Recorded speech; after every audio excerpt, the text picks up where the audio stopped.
വാൽപ്പാറയിൽ വീണ്ടും കുട്ടിയെ പുലി കടിച്ചു കൊന്നു. അസം സ്വദേശികളുടെ 8 വയസ്സുള്ള കുട്ടിയാണ് പുലി കടിച്ചു കൊന്നത്. വേവർലി എസ്റ്റേറ്റിലാണ് ഈ സംഭവം നടന്നത്.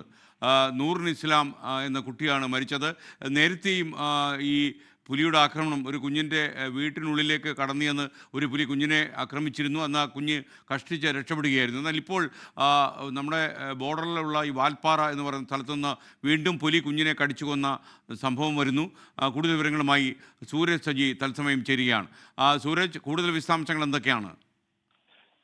ഇന്ന് വൈകുന്നേരം 6:45 കൂടിയാണ് ഈ വേവർലി എസ്റ്റേറ്റിലെ ഈ താൽക്കാലിക താമസമായിട്ടുള്ള സ്ഥലത്ത് നിന്ന് താമസ സ്ഥലത്ത് നിന്ന് ഈ കുട്ടിയെ പിടിച്ചുകൊണ്ടു പോകുന്നത്. ഈ തോട്ടം തൊഴിലാളികൾ താമസിക്കുന്ന ഈ ലയത്തിലായിരുന്നു കുട്ടി ഉണ്ടായിരുന്നത്. അവിടെ നിന്നാണ് ഈ കുട്ടിയെ പുലി കടിച്ചുകൊണ്ടു പോയത്. പക്ഷേ ആദ്യഘട്ടത്തിൽ ആരുടെയും ശ്രദ്ധയിൽ ഇത് പെട്ടിരുന്നില്ല. പിന്നീട് ഈ രക്ഷിതാക്കൾ കുട്ടിയെ കാണാതായതിനെ തുടർന്ന് നടത്തിയ അന്വേഷണത്തിലാണ് ഈ കുട്ടിയുടെ മൃതദേഹം സമീപത്തെ തേയിലത്തോട്ടത്തിൽ നിന്ന് കണ്ടെത്തിയിരിക്കുന്നത്.